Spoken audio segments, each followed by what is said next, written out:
काय सांगू आता संतांचे उपकार, मज निरंतर जागविते. काय द्यावे त्यासी हवे उतराई, ठेवितो हा पायी जीव थोडा. सहज बोलणे हित उपदेश, सहज बोलणे हित उपदेश, करोनी सायास शिकविते. काय द्यावे त्यासी भावे उतराई, ठेवितो हा पायी जीव थोडा.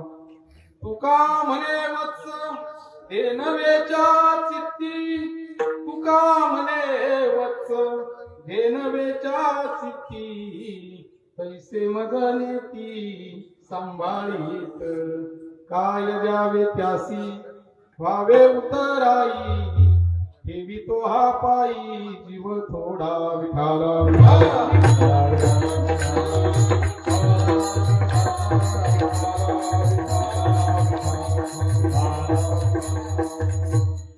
कर्पूर गौरम करुणावतारम, संसार सारम भुजगेंद्रहारम, सदा वसंतम हृदयारविंदे, भवं भवानी सहितं नमामि. मनोजवं मारुततुल्य वेगं, जितेन्द्रियं बुद्धिमतां वरिष्ठं, वातात्मजं वानरयुतं मुख्यं, श्रीरामदूतं शरणं प्रपद्ये. शरण शरण हनुमंता तुम्हा अनुरामृता, काय भक्तीच्या त्या वाटा मज दावाव्या सुभटा. समचरण सरोजम सांद्री नीलांगाभं, जगननेत पाणी मंडलं मंडलानां. तरुण तुलसीमाला कंदनं कंजनेत्रं, सदैव वल्लभासां विठ्ठलं चिन्तयामि.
पांडुरंगा करो प्रथम नमा दुसरे चरण संताचिया त्यांच्या कृपादाने कथेचा विस्तार बाबाजी सद्गुरु दास तुका गुरुर ब्रह्मा गुरुर विष्णू गुरुर्देव महेश्वरा गुरु साक्षात परब्रह्म तस्मै श्री गुरुवे नमः आत्मरूप गणेशु केलिया स्मरण होय सकल विद्यांचे अधिकरण तेची वंदू श्रीचरण श्री गुरूंचे ते नमस्कारोनी आता नमो ज्ञानेश्वरा नमो ज्ञानेश्वरा नमो ज्ञानेश्वरा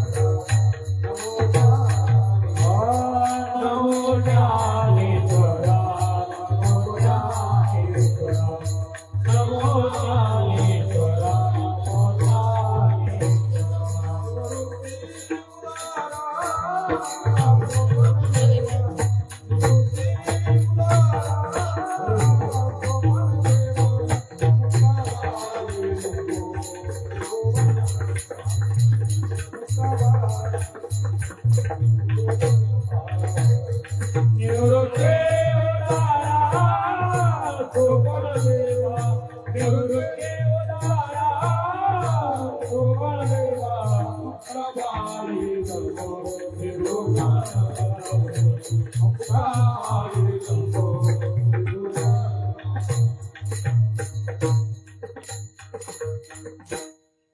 काय सांगू आता संतांचे उपकार मज निरंतर जागविती काय द्यावे त्यासी भावे उतराई ठेवी तो हा पायी जीव थोडा प्रस्तुत प्राप्त कीर्तना रूपी सेवे करता घेतलेला अभंग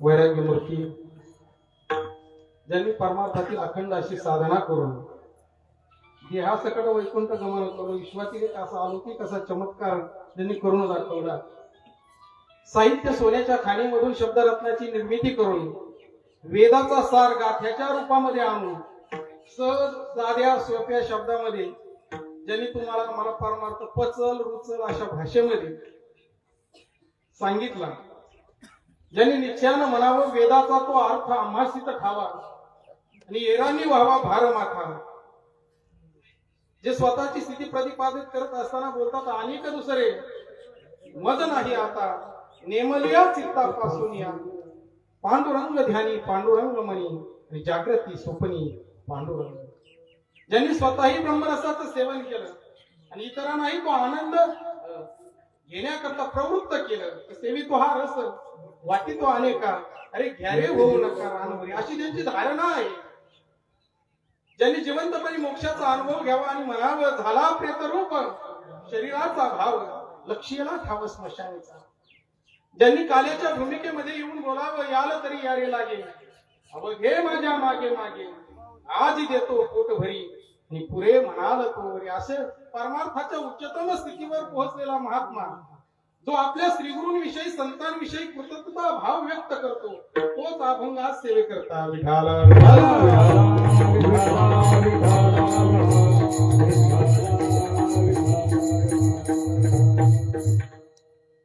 आज बाबांचा पुण्यतिथी सोहळा आहे आणि या सोहळ्याच्या निमित्तानं सहजपणे अभंग आठवला की महात्म्याच्या खरोखर जीवनामध्ये फार मोठे उपकार आहेत, म्हणून तोच अभंग आज सेवेकरता घ्यावा. कार्यक्रमाच्या निमित्तानं उपस्थित असणारे सर्व साधक बंधू भगिनी, सर्व टाळकरी माळकरी, प्रवचनकार, कीर्तनकार, बाबा महाराज सगळेजण सर्वांच्या चरणी नतमस्तक होतो आणि अभंगाकडे वळतो. विठाल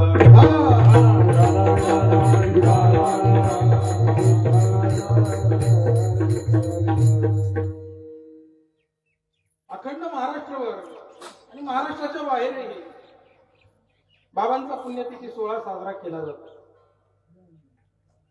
परंतु मी नेहमी सांगत असतो, जसं आषाढी एकादशीला पंढरपूरला आपण जातोच, जरी पांडुरंगाची मंदिरं प्रत्येक गावामध्ये असतील तरी सुद्धा आषाढी कार्तिकीला कुठे जातो आपण? पंढरपूरला. तद्वत त्याच ज्ञान साधकाचं कर्तव्य आहे, जरी बाबांची मंदिरं सगळीकडे जरी असतील तरी सुद्धा बाबांचा पुण्यतिथी सोहळा हा घोटीमध्येच व्हावा.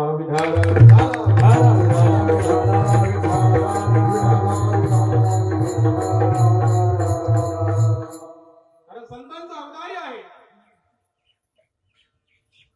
जीव म्हणून आम्ही जन्माला आलो आणि संतही जन्माला आले, परंतु येण्याचं प्रयोजन वेगवेगळं आहे. महाराज विठाल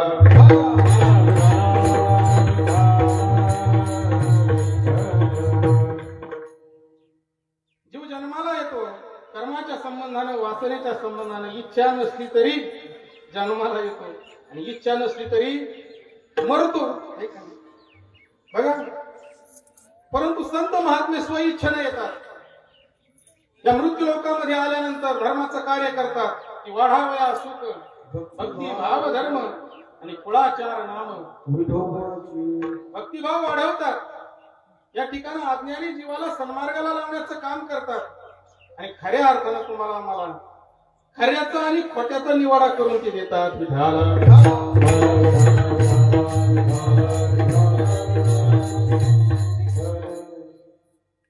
काय तर खरं काय खोट? आद्यगुरु शंकराचार्य एक सिद्धांत मानतात, ब्रह्मसत्य आणि जगत मिथ्या. हे जे डोळ्यानं दिसतंय ते सगळं मिथ्या आहे, माईक आहे, लटिका आहे. माऊलींच्या भाषेमध्ये लटिका व्यवहार. जगद्गुरु तुकोबरायांच्या भाषेमध्ये सांगायचं ठरलं तर फलकट तो संसार, पण येथे सार ब्रह्मसत्य आहे आणि जगत कसं आहे म्हणले. अशी सार आणि आसाराची निवड आमच्या महात्म्यानं करून दाखवली आम्हाला. माऊली हरिपाठामध्ये बोलतात, त्रिगुण आसार निर्गुण हे सार आणि सारासार विचार हरी. त्रिगुणात्मक जे जग आहे ते कसं आहे म्हणले आसार आहे, आणि जो निर्गुण निराकार जो परमात्मा आहे तो सार आहे. त्या साराचा विचार करण्याकरता मिळालेला हा मनुष्य जन्म आहे. विठाल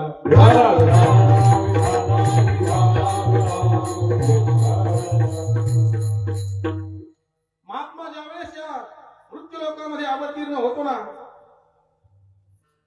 त्यावेळेस खऱ्या अर्थानं तुम्हाला आम्हाला या ठिकाणी दिशा दाखवण्याचं ते काम करतात. या ठिकाणी जे जन्म मृत्यूच्या राहाटीमध्ये जो जीव गुंतलेला आहे ना, त्या जन्म मृत्यूच्या राहाटीमधून बाहेर काढण्याचं काम आमचा महात्मा करतो. प्रत्येक जीव जन्म मृत्यूच्या राहाटीमध्ये गुंतत चाललेला आहे, म्हणून हे दुःख त्या महात्म्याला या ठिकाणी त्यांच्या अंतःकरणाला ते सोसत नाही की पुढे ते हे जन न देखवे डोळा आणि येतो कळवळा. त्यांच्या अंतःकरणामध्ये कळवळा आहे. कळवळा फक्त संतांच्या अंतःकरणामध्ये तयार होतो, कीर्तनकाराच्या अंतःकरणात होईलच असं नाही.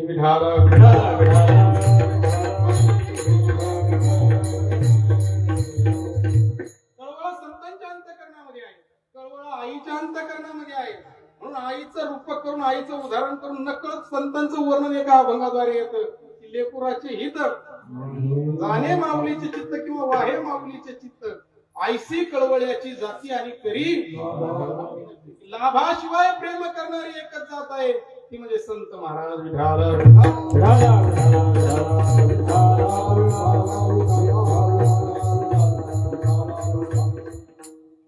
तुमची योग्यता पाहत नाही महात्मा, तुम्ही उच्च आहेत का नीच आहे का, तुम्ही कसे आहात, गरीब आहात का श्रीमंत आहात, हे हा भेदभाव आमच्या संतांच्या ठिकाणं नाही.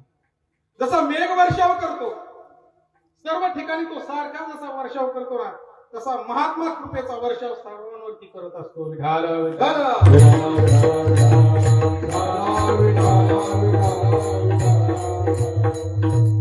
असे जे महात्मे आहेत त्यांचे दिंडी सोहळे काढले जातात, त्यांच्याच पुण्यतिथी सोहळे साजरे केले जातात. जीवाचं फक्त होऊन होऊन वर्गा चांगला असला तर वर्ष श्राद्ध व्हावं, नाही तर नाही. परंतु महात्म्याची पुण्यतिथी साजरी केली जाते.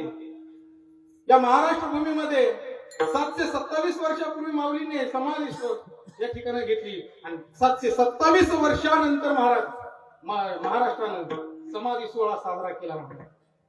सावताबाबांची पुण्यतिथी साजरी केली जाते, नाथबाबांची षष्ठी साजरी केली जाते, जगद्गुरु तुकोबरायांची बीज साजरी केली जाते. का? कारण त्यांनी तशा पद्धतीनं कार्य केलं या मृत्यू लोकांमध्ये आल्यानंतर. आमच्या माऊलींची भूमिका जर पाहिली तर माऊली बोलतात की मराठीची नगरी की ब्रह्मविद्येचा सुकाळू करी, देणे घेणे सुखाची वरी होऊ दे जगा. हा सर्व मराठी देश सुखी व्हावं ही भावना आमच्या माऊलींची होती. स्वतः या ठिकाणी कष्ट सहन केले, परंतु जगाकरता पसायदान मागतात माऊली. जे खळांचे व्यंकटी सांगू तया सत्कर्मी रती वाढो, होता परस्परे पुढो मैत्र जीवन. हा उदात्त विचार फक्त आमच्या संतांचा आहे. महाराज जगद्गुरु तुकोबरायांना या ठिकाणी कष्ट सहन करावे लागले, परंतु वेदाचा सार मी मगाशी बोलून गेलो, गाथ्याच्या रूपामध्ये आणला. किती साधे सोपे अभंग तयार केले. क्षणोक्षणी हाची करावा विचार आणि तरावया पार भव सिंधू. आता हे शब्द कोणाला कळत नाही महाराज, कळतात मात्र बाबांच्या भाषेमध्ये वळत नाही महाराज.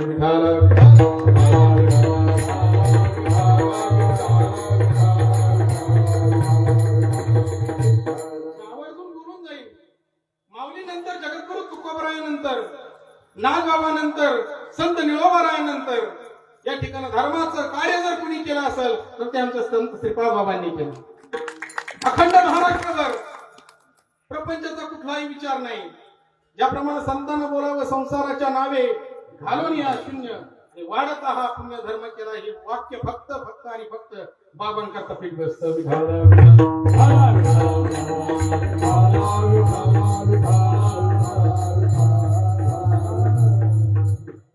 बाबांनी फार मोठं कार्य केलेलं आहे. त्या कार्यातून जे कार्य केले बाबांनी त्याच्यातून आपण उतराई कधीच होऊ शकत आणि संतांच्या म्हणजे उपकारातून आपण कधीच उतराई होऊ शकत नाही. काहीही करा, याच अभंगाचं दुसरं चरण ठेवितो हा पायी. आणि जीव थोडला ठेवला तरी तो कसा आहे म्हणले थोडाच. खूप उपकार केले उपकार सांगू मी काय, हे बाप न करी ऐसी माय, धर्मे त्यांच्या दिखेले पाय, दिले अक्षय अभय दान. महात्म्याने काय केले, अक्षय आणि अभय असं दान तुम्हाला आम्हाला दिलं. आणि महात्म्याने दान दिलेलं कधीच संपत नाही, कधीच संपत नाही. कृपादान केले कल्पांती हे सगळे कल्पाचा अंत होईल बाबा, परंतु ते सरणार नाही. अशी कृपा तुमच्या आमच्यावरती संत श्रीपाद बाबांनी केली आणि म्हणून खऱ्या अर्थानं एवढं मोठं कार्य महाराष्ट्र भूमीमध्ये झालं. बाबांनी तुम्हाला आम्हाला सहज साध्या सोप्या शब्दामध्ये परमार्थ शिकवला, वेदच, परंतु सोपे शब्द करून. तसं माऊलीनं संस्कृत जगाला कळत नव्हतं म्हणून काय केलं, प्राकृत भाषेमध्ये ज्ञानेश्वरी सारखा ग्रंथ निर्माण केला आणि तुमच्या आमच्या समोर ठेवला. तद्वत वेदच, परंतु बाबांनी काय केलं, सोप्या शब्दामध्ये तुम्हाला आम्हाला शिकवला. बाबा म्हणायचे तुमच्या नाकातल्या हवा आणि प्रकाश तुमच्या पुरतं मर्यादित आहे का जगभरे. हा खूप मोठा वेदांत आहे महाराज. ज्याप्रमाणे माऊलीनं वर्णन करावं, सोन्याचे मणी करून जसं सोन्याच्या ताळ्यात वावत ना, तसं जग हे आंतरबाह्य मीच धारण केलेले भगवंत अर्जुनाला उपदेश करतात. तद्वत या बाबांचा जर सिद्धांत आपण डोक्यात जर घेतला, या नाकातली हवा आणि प्रकाश आपल्या पुरतं मर्यादित नसून हे जगभर आहे, तरच आपल्याला देव कळेल.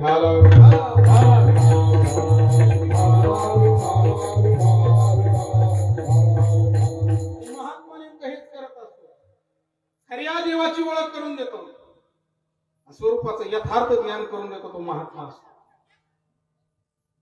या विश्वामध्ये देव नाही अशी जागाच रिकामी शिल्लक नाही. माऊलींचा अनुभव आहे भरला घनदाट हरी दिसते.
ज्ञानी भक्ताकरता ही उच्चतम प्रतीची अशी अनुभव आहे की सर्व ठिकाणी भगवंताला पाहणे. हे समजते श्री वासुदेव. एक माऊलींची पूरक या संबंधाने देतो. समजते श्री वासुदेव ऐसा प्रीती रसाचा उतला भाव भक्ता माझी राहो आणि ज्ञानी. भक्तामध्ये तो सर्वश्रेष्ठ आहे आणि ज्ञानी तोच आहे की ज्याची अशी भावना झालेली आहे हे सर्व स्थावर जंगम विश्व त्या परमात्म्यानंच भरलेलं आहे. विठाला विठाला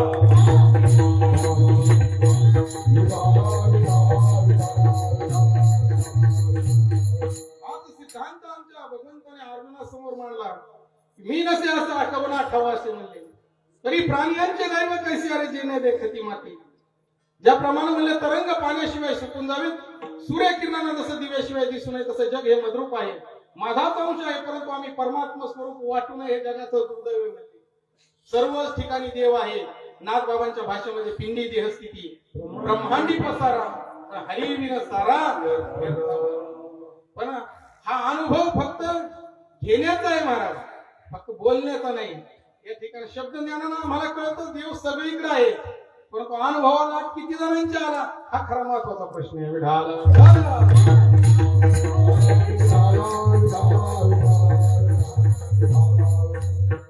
महात्म्याची कृपा सर्वांवरती होते. जसा गुरुजी शाळेमध्ये शिकवतो सगळ्यांना शिकवतो. आजा तुझापणा करत नाही गुरुजी, सगळ्यांना सारखं शिकवतो.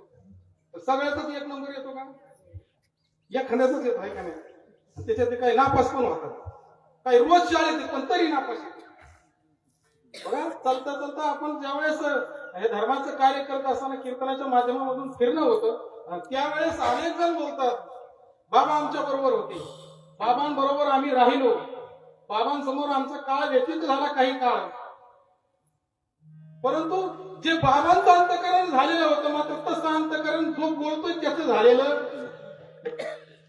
एक वाक्य बोलून जाईल.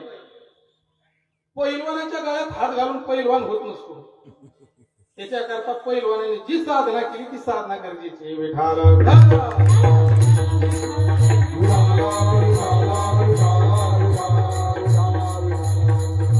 सगळ्यांना बोध झाला ना, सगळ्यांना ज्ञान मिळालं ना, परंतु त्याचा वापर किती जणांनी केला, किती जणांनी त्याचा विचार केला हा महत्वाचा प्रश्न.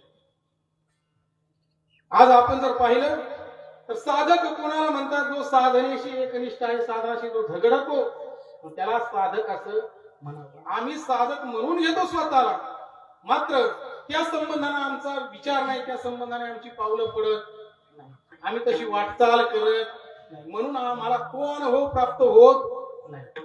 अनेक जण बोलतात बाबा आपल्या संप्रदायाचा जर विचार जर केला ना तर असं म्हणतात हात लावला की तो गडी बोलत. बाबा तर सांगायचे या फॅक्टरीमध्ये म्हणजे फक्त इंजिनच बनवले जातात हे का नाही, इथं डबे बनवले जात. अशी इंजिन अनेक बनलेले आहेत परंतु त्याच्यामध्ये थोडस मी थोडस बोलतो कारण तुम्ही माझे तर मी त्या ठिकाणी इथं नाही बोलायचं तर पुढे बोलायचं बाबा.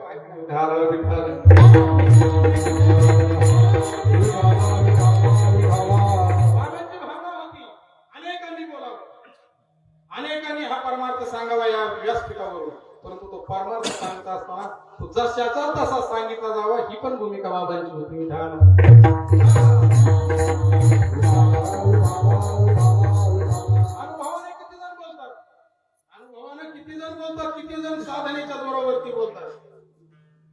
टक्केवारी जर काढली तर विरळायचा कोणी आणि विरळाचे कोणीतरी बोलतात बोलणारे भरपूर आहेत. बघा एक दृष्टांत महात्म्याच्याच मुखामधून ऐकलं सांगतो. एका शिकाऱ्याने 2 पोपट पकडले होते आणि पकडल्यानंतर म्हणजे झालं टाकून पकडले होते आणि पकडल्यानंतर काही काळानंतर ते शिकाऱ्याने ते सोडून दिले. काय किव आली असेल, परंतु सोडल्यानंतर त्यांना जो अनुभव आलेला होता ना, तो अनुभव ते काय करायचे इतर बांधवांना सांगायचे. त्यांचे काय शिकारी आएगा, दाना डालेगा, जाल बिछाएगा, जाल में फंसने का नहीं. एक दिवस खरोखर तसाच प्रकार घडला. दाणे टाकले गेले शिकाऱ्याकडून, पक्षी आले, दाणे टिपतात, पण दाणे टिपत असताना हेच म्हणत होते काय शिकारी आएगा, दाना डालेगा, जाल बिछाएगा, जाल में फंसने का. वरून जाळं पडलं तरी त्यांचं गाणं तेच चालू होतं. आजही तशीच परिस्थिती आहे. आम्ही बोलतो परंतु कसं अनुभवाचं नाही. आम्ही गुंतत चाललोय मात्र याची जाणीव सुद्धा आम्हाला नाही. ती जाणीव व्हावा याच्याकरता कीर्तन असतात बाबा, याच्याकरता प्रवचन असतात. परिवर्तन काहीतरी व्हावं आपल्या जीवनामध्ये, याच्याकरता कथा, याच्याकरता भागवत, याच्याकरता सप्ताह, याच्याकरता वैष्णव मिळावे, याच्याकरता ही सगळं दिवस सोहळ्याचं जे आयोजन आहे ते याच्याकरता आपल्यामध्ये काहीतरी परिवर्तन व्हावं. मग साधकाने आता सिंहावलोकन करावं आपल्यामध्ये कशा पद्धतीचं परिवर्तन झालंय का. आमच्यातली असूया गेली, आमचा द्वेष गेलाय का, आमचा मत्सर गेलाय का, आमचे षडविकार कमी कमी झालेत का. ज्याचं त्याला प्रत्येकाने सिंहावलोकन करायचं. जसं जगद्गुरु तुकोबाराय सांगतात माझ्या जीवनामध्ये परिवर्तन झालंय म्हणले. कसं झालंय त्यांनी उदाहरण दिलंय. पिकलिया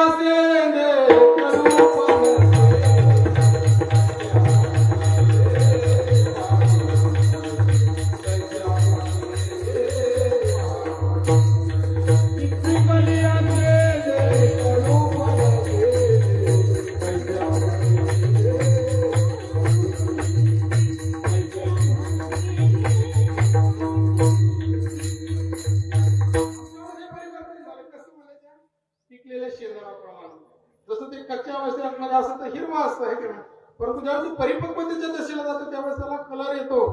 ते टणक असतं ते काय होतं, नरम होतं, मऊ होतं. तसं आपलं पण नरम झालं पाहिजे, आपण पण मऊ झालो पाहिजे. हे का नाही, आपल्याकडे तो नम्र भाव आला पाहिजे, नम्रता आली पाहिजे. जर तो नम्र भाव आपल्याकडे जर येत नसेल तर आपण कुठेतरी या ठिकाणी भरकटतोय असं म्हणायला हरकत नाही.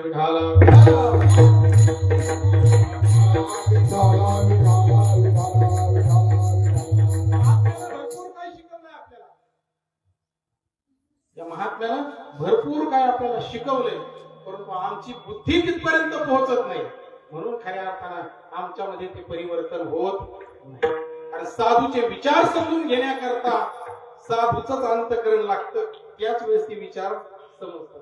ज्या उंचीवरती आमचा महात्मा पोहोचलेला भक्तीच्या, त्याच उंचीवरती जाऊन ज्या वेळेस तो वार्तालाप होईल त्याच वेळेस ते शब्द आम्हाला कळतात. तसे ते कळत आणि म्हणून महात्म्याचे अनंत असे उपकार तुमच्या आमच्यावरती येतात. या ठिकाणी त्यांच्या उपकारातून आपण कधीच या ठिकाणी उतराई होऊ शकत नाही. मगाशी बोलून गेलो, हा फक्त बोलण्याचा विषय नाही महाराज. त्या महात्म्याविषयी आपल्या अंतःकरणामध्ये तो कृतज्ञता भाव असावा. प्रत्येकाला वाटावं हे की खरंच माझ्या जीवनामध्ये माझ्या महात्म्याचे उपकार आहे. जर महात्मा जर जीवनामध्ये आला नसता तर आपण कुठे असतो, आपले विचार कुठे असतात हे आपल्याला समजलं नसतं महाराज. परंतु महात्म्याने काय केले, या ठिकाणी आपल्या कच्च्या त्या याला घडवल्या गेलेल्या मूर्तीचं रूप दिले महाराज. कच्च्या बोळ्याला त्या ठिकाणी मूर्त स्वरूप दिले महाराज. खूप मोठे उपकार आहे. आपण फक्त बारकाईने विचार करा. महात्म्यानंतर खऱ्या अर्थानं तुमचा आमचा जन्म आहे. माऊली नंतर, जगद्गुरु तुकोबरायानंतर, नाथबाबानंतर, निळोबारायानंतर, तुकोबरायानंतर, सावताबाबानंतर, बाबानंतर आपला जन्म झाला. म्हणून आपल्याला थोड्याफार प्रमाणामध्ये हा परमार्थ कळतोय, नाहीतर आपल्याला हे काही समजलं नसतं. परंतु त्यांनी काहीतरी आपल्याला समजावं, उमजावं म्हणून या ठिकाणी किती सोपं करून ठेवलं. जसं आई आपल्या लेकरा करतात, 2 वर्षाच्या दूध काला करून ठेवते ना, तसं दूध काला आपल्या समोर करून ठेवलाय. नवे संतांनी संतांच्याच पंक्तीला बसवले. परंतु संतांच्या पंक्तीला बसून सुद्धा आम्ही आत्मसुखाचं भोजन करायला विसरतो, हे मात्र आपलं दुर्दैव आहे. विठाल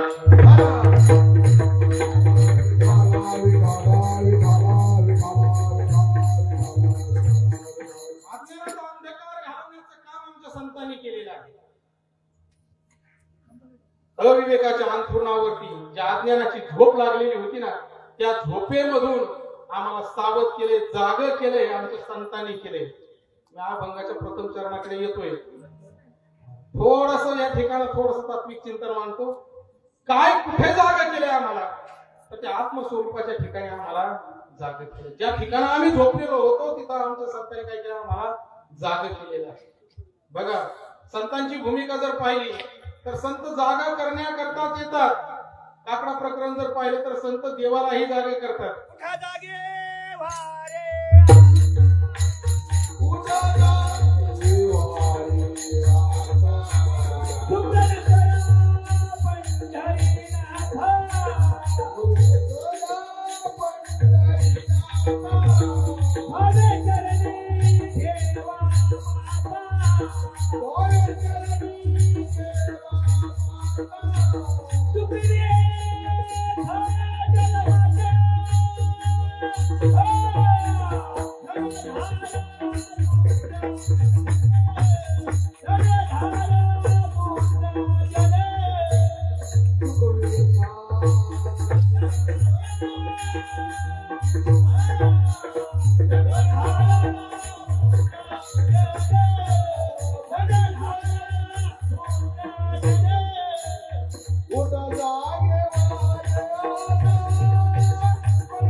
बाबांनी प्रमाण दिलं, उठा जागे व्हारे. आता पण माझा विषय थोडासा अलीकडे चालला होता. संत देवाला जागे करतात म्हणले, उठा पांडुरंग आता उठा, अरुणोदय झाला. बघा, या ठिकाणी बारकाईने चिंतन ऐकलं की मग आपल्याला तो म्हणजे बरोबर परफेक्ट गाडी आली की बसलं पाहिजे. चांगले आपलीच माणसं आहेत, आपणच आपल्या माणसं आहे का नाही. संत देवाला जागा करतात. संत बाबांनी प्रमाण दिलं, संत जीवालाही जागे करतात. की ऐसे जागविले अवघे जन, होते संचित तेही केले दान. तुका म्हणे तुमली कोण कोण, गेले वासुदेवाची विसरली. म्हणजे संत तुम्हाला आम्हाला जागा करतात, सावध करतात आणि पुढे गोड वर्णन करतात. धनदारा पुत्र बंधू सोया सर्व मिथ्या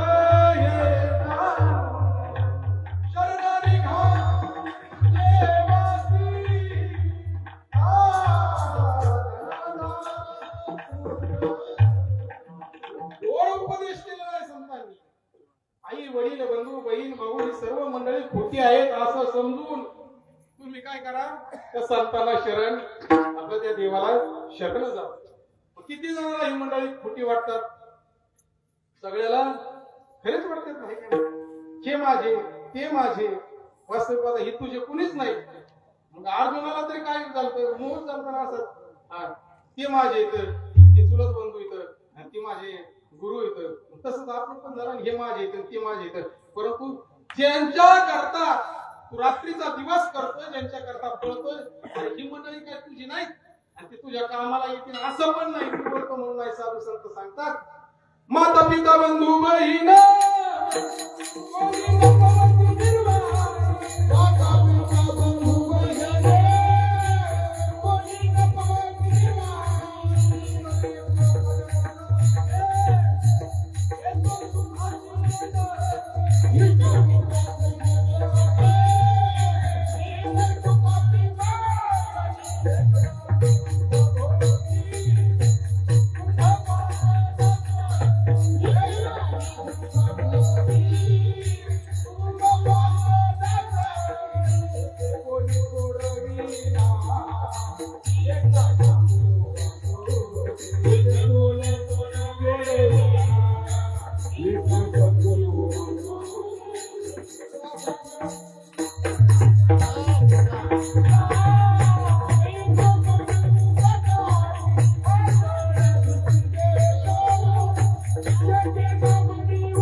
कामाला येतो, शेवटी फक्त भगवंत कामाला येतो. हेच आमच्या संत महात्म्याने सांगितलं, बाबा हो तुम्ही जे करताय ना ते सगळं नाशिवंत गोष्टी करताय.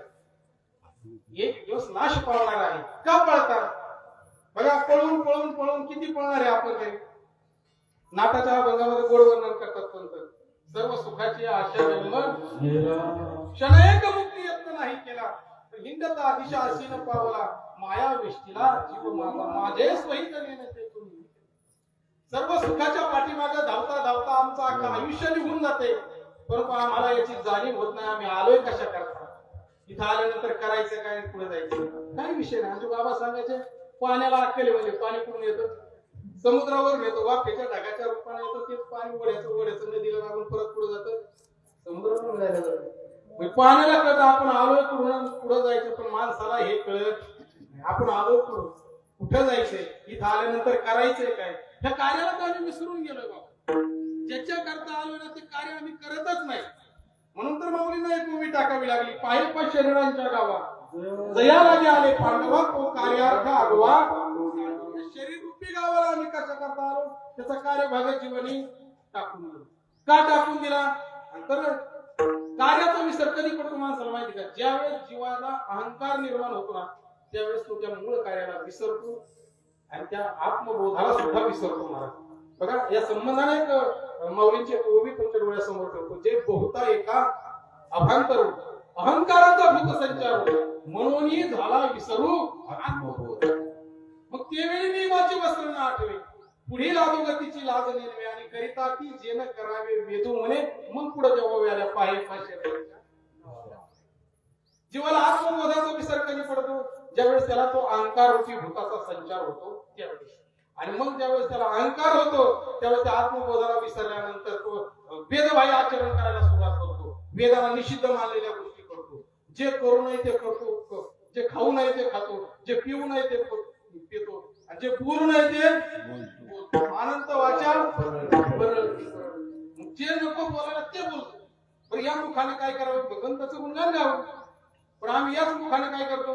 निंदा करतो. हे का बघा ना, ज्याच्या करता आपल्याला हे शरीर दिलंय भगवंताने, त्याच्याकरता पुरे परिपूर्ण वापरतोय का आपण?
आम्ही ज्या डोळ्यानं भगवंताचं रूप आपल्याला पाहायचंय, त्या भगवंताचं रूप डोळ्यामध्ये साठवायचंय, त्या डोळ्याने 12-12, 15-15 तास मोबाईल बघायचे.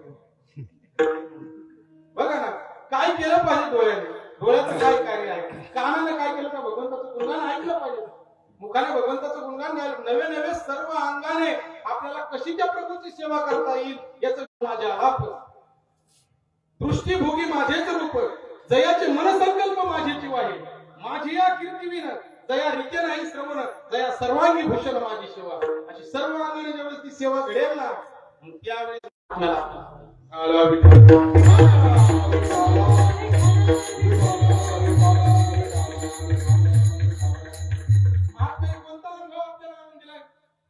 मी मगाशी बोलून गेलो. या सर्व ठिकाणी भगवंताला पाहणं हा मोठा अनुभव आहे.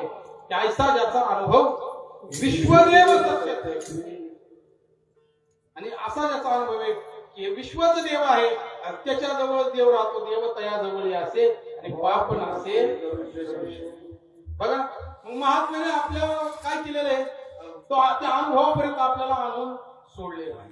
फक्त आपल्याला काय करायचंय, जे पाहिले तेच परत वारंवार पाहिजे. तुका म्हणे पाहिले पाहिले पाहे परतून हे करण्याचा अधिकार ढाला विढाला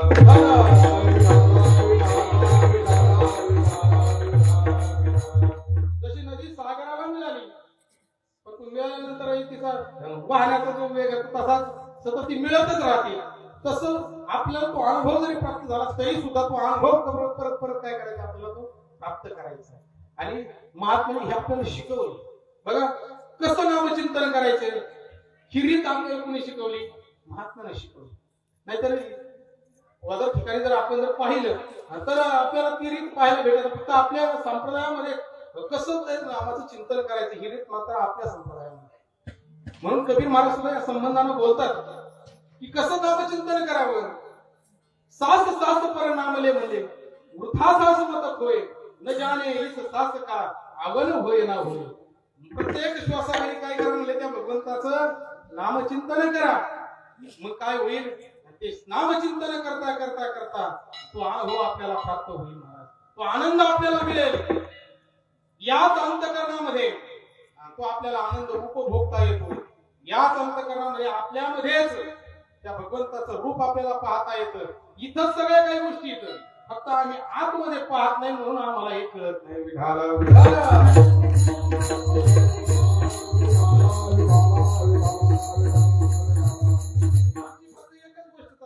अरे अरे तुम्ही म्हणा, आम्ही म्हणून मिळू बसत नाही. आपण आधी म्हणा, आपण आधी करा. जोपर्यंत आपण ते करत नाही ना तोपर्यंत आपल्याला तो अनुभव येणार नाही. बघा नामामध्ये एवढं मोठं सामर्थ्य आहे. त्या नामचिंतनाने या ठिकाणा किती जरी पातकी किती जरी दुराचार्य जरी असेल ना तरी त्या नामाच्या संबंधात तो धरून जातो ना. होका दुराचारी विषय आसक्त परंतु संत कृपेत त्वरित. त्या नामामध्ये फार मोठं सामर्थ्य आहे महाराज. ते नामचिंतन जर तुमच्याकडून जर घडलं गेलं ना, जे बुद्धीला अनाकलनीय आहेत ना त्या गोष्टी सुद्धा समजायला लागतात. एवढं नामामध्ये ताकद आहे. न कळो ते कळो येईल उगले नामे एका विठ्ठलाचे. जे कळणार नाही ना ते सुद्धा कळायला लागतं. बघा अनेक जण या ठिकाणी अनुग्रह घेण्याच्या अगोदर आम्ही ज्ञानेश्वरी वाचली होती, परंतु आम्हाला त्यातलं काही कळत. पण अनुग्रह झाल्यानंतर मात्र ते वाचायला लागल्यानंतर कळायला का कळायला लागलं, तर त्या ज्ञानामध्ये तेवढं सामर्थ्य आहे, त्या नामात तेवढी ताकद आहे. बघा माऊली सुद्धा गोड वर्णन करतात. म्हणजे जसं माळी जीवापाड कष्ट करतो, परंतु जोपर्यंत वसंत ऋतूचा प्रवेश होत नाही ना तोपर्यंत ती बाग फुलत नाही. तसं केलेलं शास्त्राचे खरी गुरुकृपा झाल्याशिवाय मात्र कळत नाही. अशी गुरुकृपा आमच्या महात्म्याने केली, संत श्रीपाद बाबांनी केली. म्हणून खऱ्या अर्थानं आज आपलीच लोक एवढे गोड गोड बोलतात, खूप गोड बोलतात महाराज. केवळ चिंतन ऐकण्याकरता सुद्धा महाराज बोलवतात. आता विठाल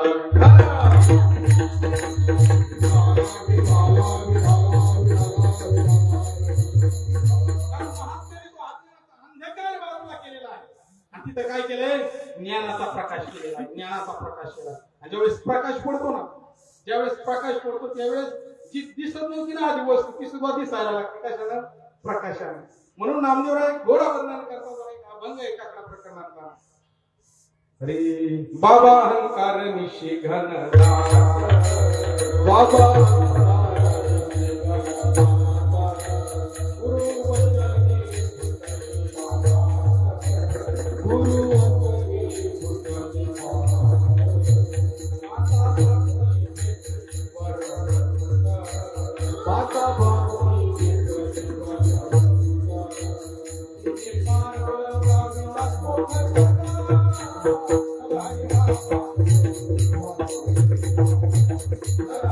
Thank you.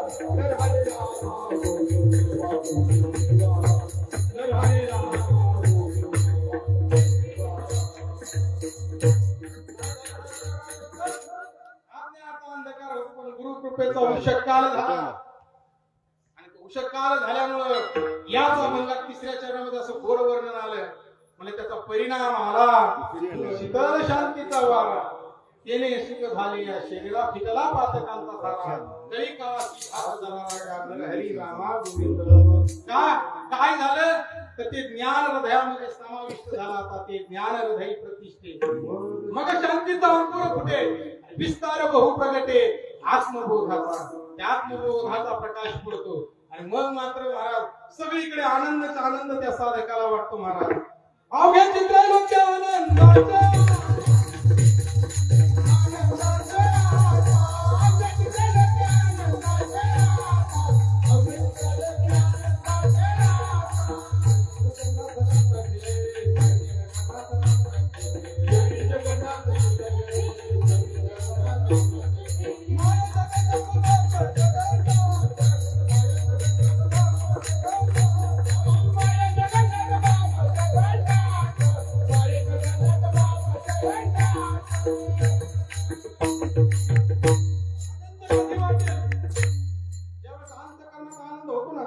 त्यावेळेस तो बाहेर सुद्धा प्रगट करतात येतो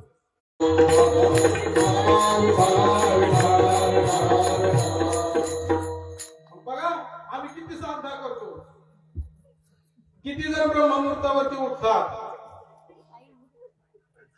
हा प्रश्न केला ना महाराज आम्ही साधनेला फार कमी करतो बघा मी नेहमी सांगत असतो तर एक तासभर मोबाईल चार्जिंग लावला ना त्याची दिवसभर चार्जिंग केली तसं ब्रह्ममुहूर्तावरती उठून जर तो राहतो मात्र त्याच्या करता साधनेची गरज आहे बघा सुभाषितकार गोड वर्णन करतात दुसरे प्रहर में भोगी तिसरे प्रहर में तस्कर जाग चौथे प्रहर में योगी महाराज योग्यांना साधना करण्याकरता ज्ञानाला साधना करण्याकरता महाराज पाठीची वेळ सर्वोत्तम सांगितलेली आहे आणि म्हणूनच जोपर्यंत एकांतामध्ये साधना होत नाही तोपर्यंत ती लोकांतामध्ये साधता येतच नाही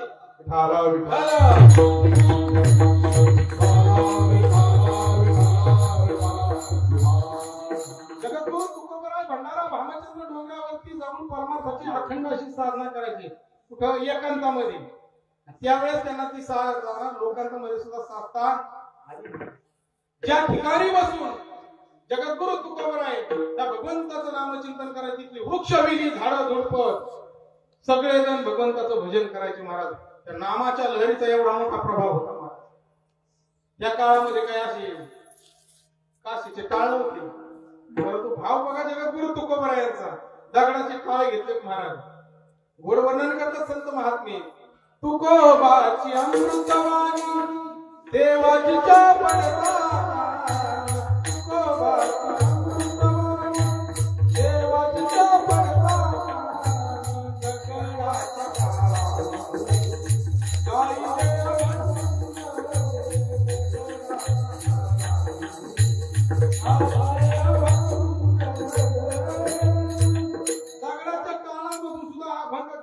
गाऊन घेण्याची ताकद आमच्या संत महात्म्याकडे जनाबाईच्या गावऱ्या विठ्ठल विठ्ठल बोलत होत्या कबीर महाराजांनी एक शेला विकला होता तो शेला ज्यांच्या घरी विकला गेला ना तिथं जाऊन तो शेला भजन करीत होता महाराज एवढं त्या नामचिंतनाचा प्रभाव पडत होता बघा ना महाराष्ट्र भूमीमध्ये असे अनेक साधू संत होऊन गेले महाराज त्याच्या एका महात्म्याचं मी वर्णन करतो की ज्यानं देह ठेवल्यानंतर सुद्धा त्यांची हाडं विठ्ठल विठ्ठल बोलत होते किती ती नाम साधना होत असत म्हणून जोपर्यंत तुम्ही त्या संतांच्या भूमीमध्ये जात नाही तोपर्यंत ती परमार्थाला जे बळ येणार आहे ना ते बळ आपल्याला येणार म्हणून आजही आळंदीमध्ये जा तुम्ही माऊलींच्या समाधीवरती नतमस्तक व्हा महाराज तिथून एक वेगळी ऊर्जा तुम्ही घेऊन या आजही तुम्ही नामदेवाच्या पैठण परिक्षेत्रामध्ये जर गेले ना तर वेगळीच ऊर्जा तुम्ही घेऊन याल फक्त एकदाच दिवशी सोहळ्याचा बाबा पण आल्यानंतर वर्षभर ऊर्जा घेऊन येतो कारण ती ताकद आहे महाराज तसंच महात्म्याच्या गावी एकदा जा तुम्ही महाराज परमार्थ तुमचा उच्चतम स्थितीला गेल्याशिवाय राहणार नाही महाराज म्हणून मी नेहमी सांगतो आषाढीला कुठेही पंढरपूरला जरी आपण जातो तसं या ठिकाणी बाबांचा पुण्यतिथी सोहळा असता की सर्व साधकांनी काय करायचं इथं भोटीमध्ये यायचं. तुम्हाला वेगळी ऊर्जा देऊन जाईल. महात्मा महाराज विठाल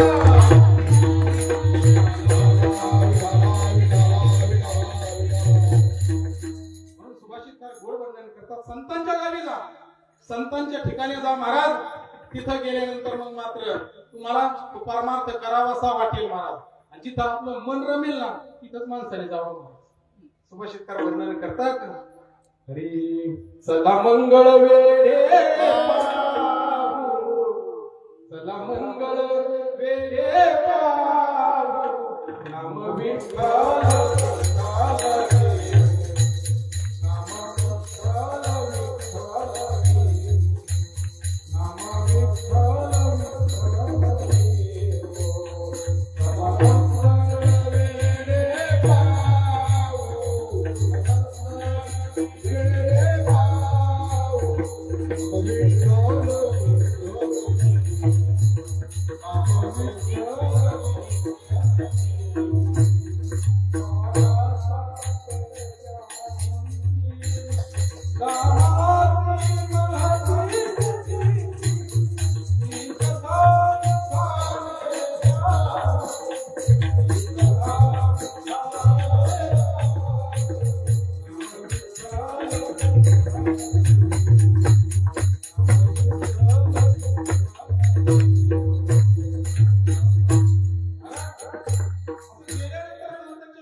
आनंद वाटतो. आम्हाला तरी एकदा भोटीला आल्यानंतर वर्षभर ती ऊर्जा पुरते बाबा. म्हणून इथं वारीला ही आपली श्री गुरुच्या घरची वारी आहे. या वारीला प्रत्येकाला येणं गरजेचं आहे महाराज. कारण तर महात्म्याने खूप उपकार केले आमच्यावर महाराज. आमच्या बेलवंडीला जर बाबा जर रेल्वे स्टेशनला उतरले तर पायी पायी येत होते का नाही. कलापी बाबाचे पायी पायी 4-5 किलोमीटरचं अंतर. बैलगाडी जरी आणायला गेली तरी बाबा मधून किती मोठा त्याग आहे. त्या काळात दळणवळणाची काही एवढी साधनं होती तरी सुद्धा महाराज फक्त एक साधका करता बाबा एका साधका करता या ठिकाणी आले आणि तो साधक घडवला. ज्याप्रमाणे हिऱ्याची निवड करावी ना तशा पद्धतीने बाबांनी हिरे निवडले. मग महाराज हिऱ्यांचा प्रकाश महाराज सर्व महाराष्ट्रभर दिसत महाराज. म्हणून बाबांनी जे कार्य केले ना ते कार्य खूप मोठं आहे, अद्वितीय आहे. आणि अशा महात्म्याचं वर्णन आपण शब्दात करूच शकत नाही महाराज. कारण संतांचा तो महिमा बहु दुर्गम आणि शाब्दिकांची इथे काम नाही. बहु दुधड जरी झाली म्हैस गाय तरी काय होईल काम देणं. गाय म्हशीने किती दूध दिलं तर ते काम देणं सर येईल का. तसं बाबा या ठिकाणी संतांचं कितीही वर्णन केलं तर ते अपुरे आहे महाराज. कबीर महाराजांनी वर्णन करावं म्हणजे सब धरती कागज करू लेखनी सब बन राय 7 समुद्र की मसी करू गुरु गुण लिखाण जाय. या ठिकाणी शाही म्हणजे समुद्राची शाही केली, धरतीचा कागद केला ना, सगळी जाळे करून पेन बनवले. ते लिखाण जर चालू केलं ना श्री गुरुविषयी तर ते यथार्थ असं आपण ते गुरुचं वर्णनच करू शकतो.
आपण वर्णन करू शकत वाणी सुद्धा अपुरी आहे महाराज. कारण शब्दानं किती वर्णन करणार आहे साधू महात्म्याचं. शब्दामध्ये महात्मा अडकत नाही, शब्दाच्या चौकटीत तो बसणारा नाही. तो महात्मा गावापुरता मर्यादित नाही, तो महात्मा जिल्ह्यापुरता मर्यादित नाही, तो महाराष्ट्रापुरता मर्यादित नाही, तो सर्व व्यापक आहे. महात्म्याचा अनुभवही व्यापक आहे आणि महात्मा सुद्धा कसा आहे व्यापक. अशा व्यापक महात्म्याला तुमच्या आमच्यावरती कृपा केली ना, आम्हाला सुद्धा ते व्यापकत्व प्राप्त करून दिले. फक्त आम्ही संतांच्या पंक्तीला बसलोय का नाही याच्याविषयी जीव साशंक आहे, म्हणून खऱ्या अर्थानं आम्हाला हे समजत नाही. वास्तविक पाहता संतांच्या पंक्तीलाच आपल्याला बसवलंय बाबांनी. आपली योग्यता नव्हती, पात्रता नव्हती, परंतु संतांचं औदार्य आहे महाराज, संतांचं औदार्य आहे. त्यांनी तुम्हाला आम्हाला सहजपणे या ठिकाणी तुमच्या आमच्यापर्यंत पोहोच केले. फक्त आता जे आलंय त्याचं काय करायचंय आपल्याला, त्याचा विचार करायचा आहे. त्या भगवंताच्या त्या नामाचं चिंतन करायचंय आणि नामस्मरण करता करता करता चिंतने तद्रूपता या स्थितीला आपल्याला जायचंय. बघा, नामचिंतन जर केलं तर जीवाला सुख आणि समाधान प्राप्त होणार आहे. कारण सुख समाधान फक्त भगवंताच्या नामचिंतनामध्येच भेटतं, नामस्मरणानेच भेटतं. आणि भगवंताचं नामस्मरण जर केलं ना तर अंतःकरणामध्ये तो प्रेम आणि भाव उत्पन्न होतो. त्या प्रेमाने आणि भावाने भगवंत वश होतो, बाकी कुठल्याच गोष्टीने तो वश होत.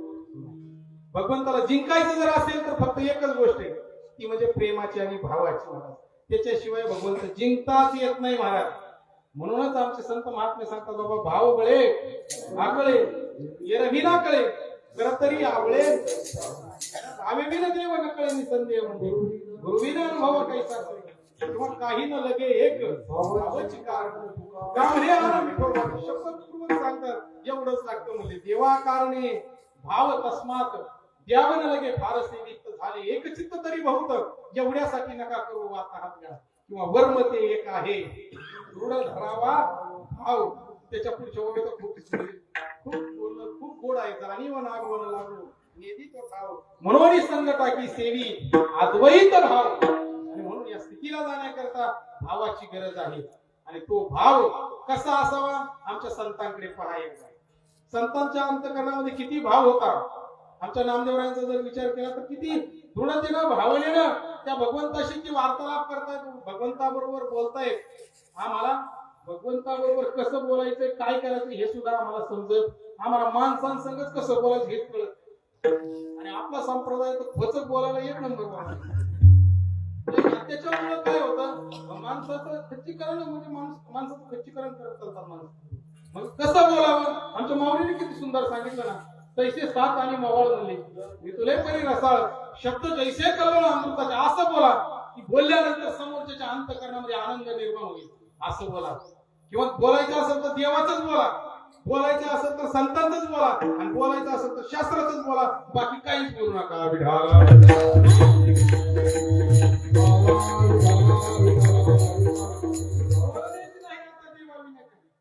मार्गाचा विषय असतो आहे, त्याचा विषय भगवंत स्वरूप आहे म्हणून तो भगवंताचा बोलतो. विषय तो त्यांचा, आमचा विषय प्रपंच रूप आहे म्हणून आम्ही बोलताना प्रपंचाचंच बोलतो.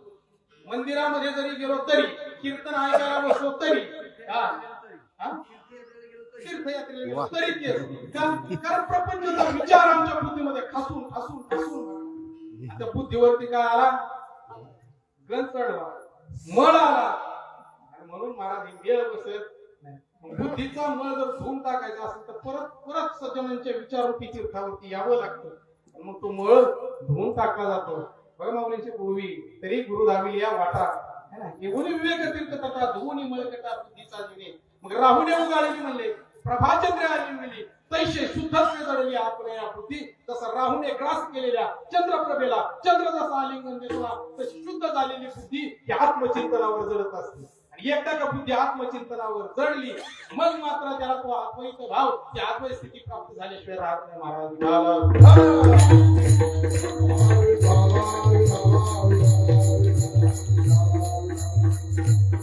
फक्त कसं करायचंय ते हे समजून घ्या महाराज. वाहन कळलं पाहिजे आपल्याला कसं व्हायचंय. नदी वाहते उत्तराच्या दिशेने आणि आम्ही आपल्याला पण वाहायला सांगितलं, कसं उलट्या दिशेने. ऊर्ध्वमुखी आळविला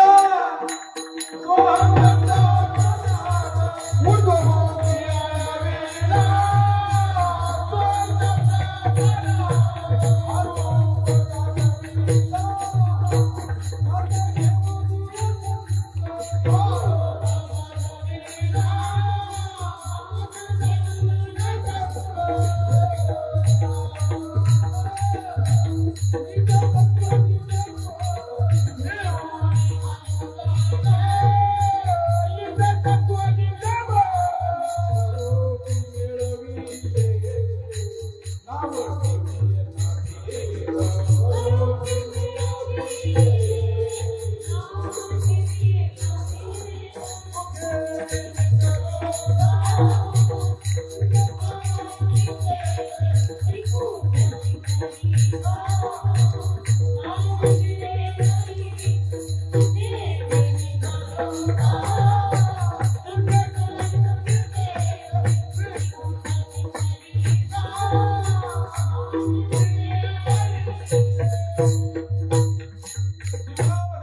अवस्था कधी प्राप्त होईल असा प्रवास केला तर या प्रवास असा प्रवास आमच्या साधू संतांनी केला.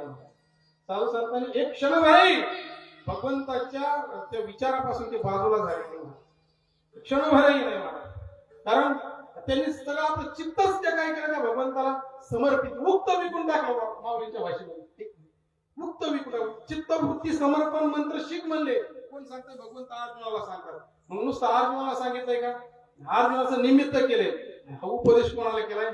आपल्याला केलाय. अर्जुनाची व्याजे गीता प्रकाशुनी संसारामध्ये अर्जुनाचं निमित्त केलं. अर्जुनाला सांगितलं चित्तवृत्ती समर्पण मंत्र शिक. चित्तवृत्ती म्हणजे समर्पण करायचं म्हणजे काय करायचं? आपल्या चित्ताने काय करायचं? भगवंताशी आपल्याला ते अनुसंधान साधायचं. बघा याच्यात दोन गोष्टी अनेक जण बरं का असे काही अज्ञानी आपले साधक सुद्धा असे म्हणतात कीर्तन ऐकायचं का नामचिंतन करायचं. काय कीर्तन ऐकायचं का नेमकं नामचिंतन करायचं नेमकं करायचंय काय? मग आता इथपासून सांगायचं जर ठरलं तर कसं रानात गेलं वेळी काय करायचं?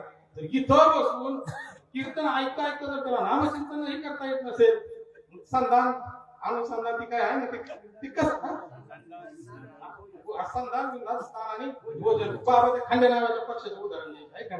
आपल्याला सत्ता आली पाहिजे ना. आपल्याला कीर्तन हे ऐकता आलं पाहिजे आणि ते नामचिंतन हे करता आलं पाहिजे. त्यावेळेस तो आनंद आहे. एवढीच गोष्ट करायची आपल्याला. तिथं घरी गेल्यानंतर सुद्धा आपण जे कर्म करतोय ना त्या कर्मामध्ये भगवंताची आठवण ठेवली. भगवंताचं नामचिंतन करायचंय. मग ते कर्म काय होईल? भगवंताला समर्पित होईल. सहज कर्मे केली ती ब्रह्मार्पण मग जनन व्यावघा ती सहज केलेलं कर्म भगवंताला समर्पित होईल. कर्म कर्म रूपाने शिल्लक राहणार नाही. कर्म रूपाने शिल्लक राहिले नाही की पुन्हा जन्माला यायचं कारण उरणार. किती सोपं सांगितलं आपल्याला. कामामध्ये काम आणि काही म्हणा जाईल भवश्रम सुख होईल दुःखाचे. कामामध्ये काय करायचं? भगवंताची आठवण ठेवा. प्रत्येक कर्म करत असताना भगवंताला स्मरून जे ते कर्म जर केलं ना आणि त्या कर्तृत्व आणि फलास्पद टाकून जर ते कर्म जर घडलं तर ते कर्म काय होतं? निष्कर्म होत असतं. आणि हे तत्व कोणापासून कळतं? फक्त श्री गुरूंपासून कळतं. है का? आगा करते निमिन कर्म त्याची ते निष्कर्म हे जाणती सुवर्ण गुरुगम्य जे गुरुगम्य असणारे पण फक्त ते श्री गुरूंपासून कळते. आपल्याला कर्मच पण निष्कर्म कसं करता येईल? आपला प्रपंचच आपल्याला परमार्थ रूप कसा करता येईल ही किमया आमच्या साधूंनी शिकवली, संतांनी शिकवली. म्हणून खऱ्या अर्थाने त्यांचे उपकार आहेत. जगद्गुरु तुकोबरायसारखं माझ्याही जीवनामध्ये त्या महात्म्यानं कृपा केली आणि खऱ्या अर्थानं माझ्यावरती ते उपकार केले. त्या उपकाराचं काय वर्णन करू? किती सांगू? मला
काय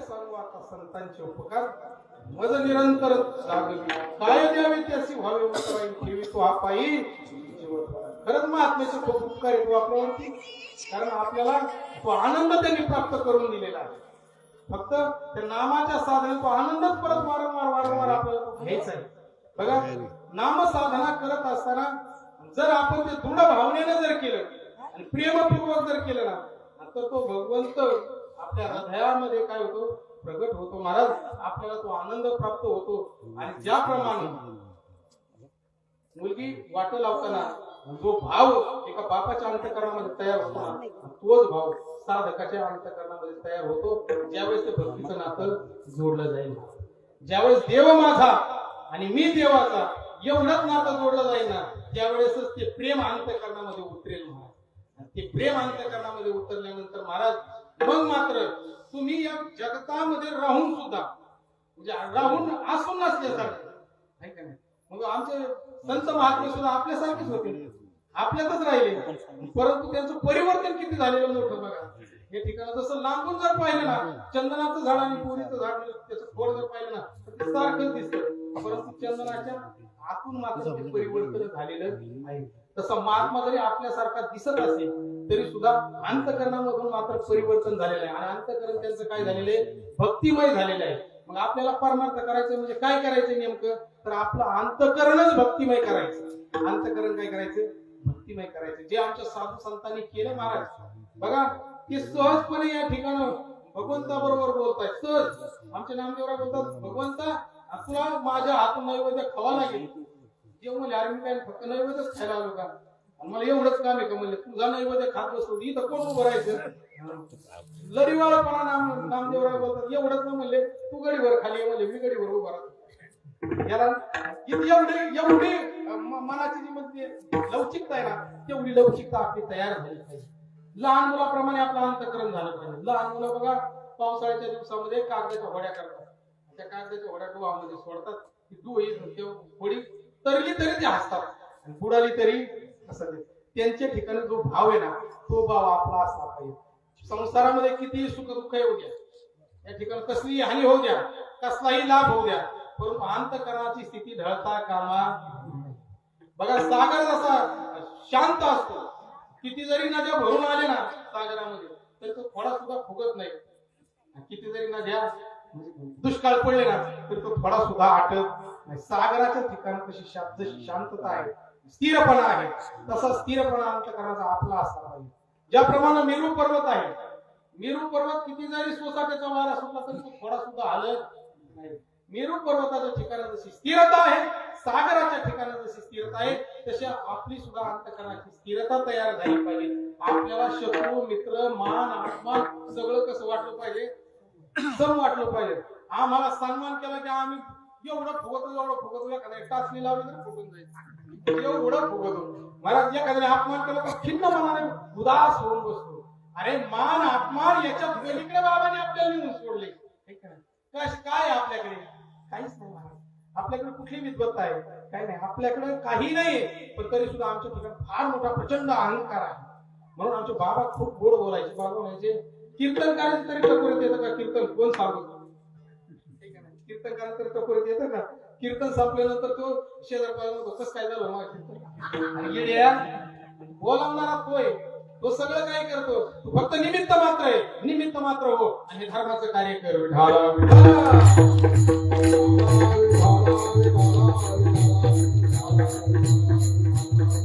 धर्माचं कार्य करत असताना ज्याप्रमाणे संतांनी प्रवास केला तशा पद्धतीनेच प्रवास करा जसं त्यांनी या ठिकाणी वागून दाखवलंय ना त्याच पद्धतीने तुम्हाला मला तसंच करायचंय तैसे जे की संत क्रिया करून दावी ती आणि जसं त्यांनी क्रिया करून दाखवले तसं तुम्ही वागण्याचा प्रयत्न करा आज कधी कधी खंत वाटते एवढा महाराष्ट्रभर परमार्थ चालला एवढा आपल्या बाबांचा खूप मोठा या ठिकाणी जिकडे तिकडे मेळावे म्हणा परंतु बाबांच्या चौकटीत वाचणारे मात्र खूप दुर्मिळ आहेत खूप दुर्मिळ आहे. हे माझं वाक्य ऐकायला जरी जड वाटत असेल तरी सुद्धा गांभीर्याने घेण्यासारखं आहे. बघा, बाबांनी जो परमार्थ केला ना, त्या परमार्थानुसार बाबांच्या पावलावर पाऊल ठेवणारे म्हणजे असे कार्य करणारे आहेत.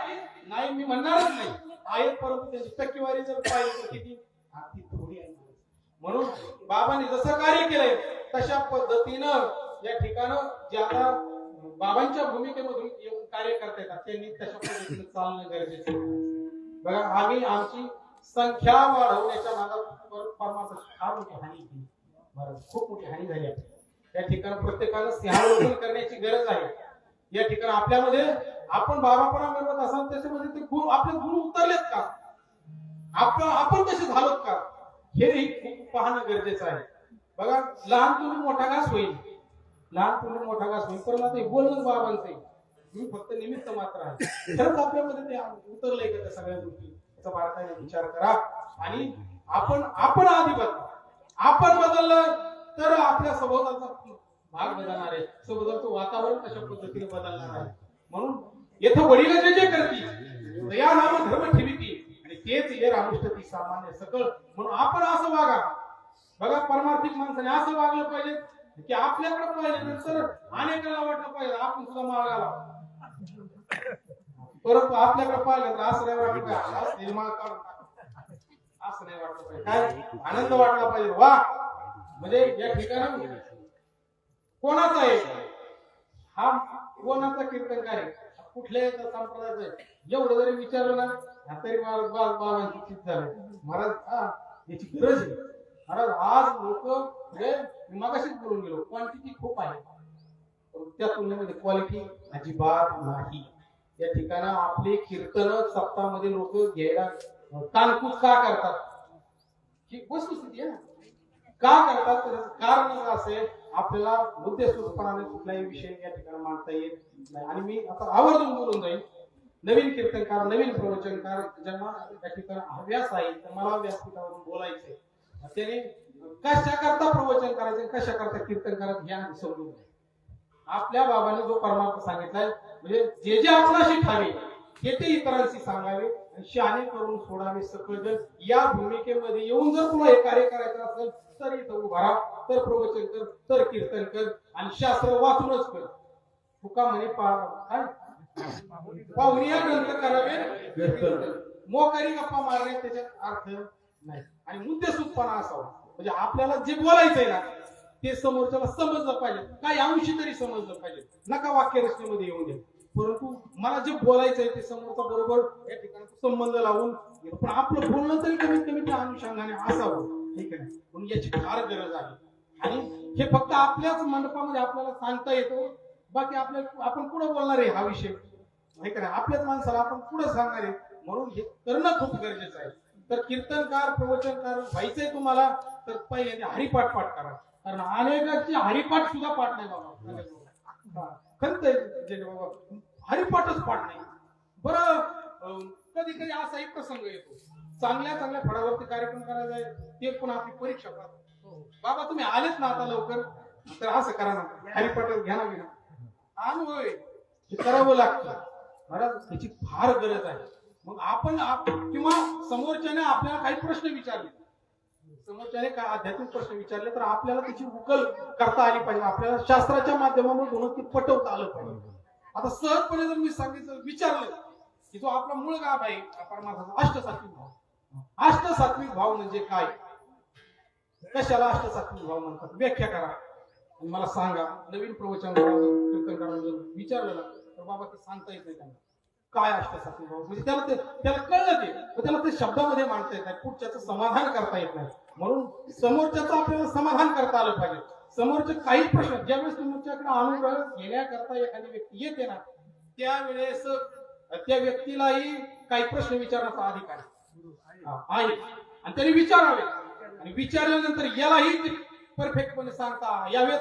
आणि हे जर सांगता येत असेल तरच त्यांनी ते कार्य करावे, तरच त्याच्यात ती शुद्धता येणार आहे, तरी ती परिपक्वता येणार आहे.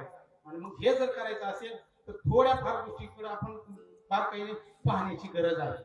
आणि मी बोलून गेलो मागाशी की प्रवचनकार कीर्तनकाराने ती ग्रंथ तपासलेच पाहिजेत, काका प्रकरण पाठ पाहिजेत, या ठिकाणी तुमचे नाटाचे अभंग पाठ पाहिजेत, हरिपाठ पाठ पाहिजेत, उपसंहार, आरत्या, मागणी काही पण येऊ ती तुमच्याकडे तयार पाहिजेत, ज्ञानेश्वरीच्या ओव्या पाहिजेत, भागवत पाहिजेत, तुमच्याकडं जगद्गुरु तुकोबराच्या गाथ्यावरती तुम्हाला प्रभूपणा बोलता आलं पाहिजे. एखाद्याने सहजपणे एखादा विषय, अशी काही गाव आहेत बाबा, तिथं गेल्यानंतर कीर्तनाला रूप पाहताचा अभंग झाल्यानंतर आपल्याला अभंग लिहून दिला जातो.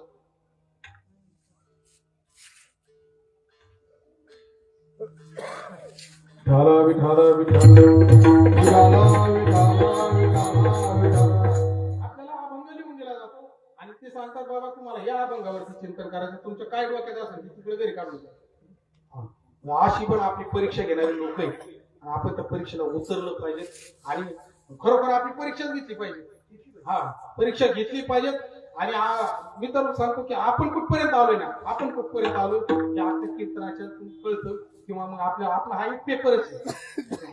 तशा संबंधाने आपला विचारही असला पाहिजे आणि भगवंताचं नामचिंतनामध्ये काळ घालवा.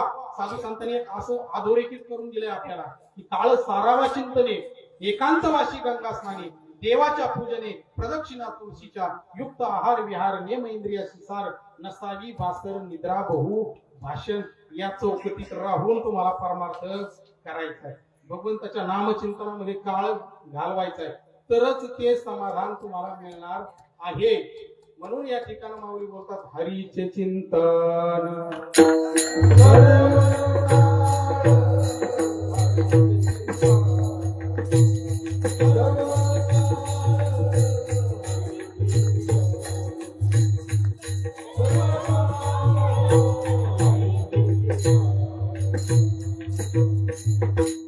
ज्ञानदेवी रम्य रमले समाधान, हरीचे चिंतन सर्व काळ. समाधान कधी? हरीचं चिंतन सर्व काळ केलं तर संत चरणी भाव धरा, फक्त क्षणा क्षणा नाम स्मरा, मुक्ती सावी जतावरा. जे करा रे बापानो, जे तुम्हाला साधून दिलंय त्या भगवंताचं नाम चिंतन करा. आणि ते भगवंताचं नाम चिंतन केलं की मग मात्र या ठिकाणी तो आनंद आहे महाराज. मग असो आईचा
मनाच्या मनाला लावा चिंतन.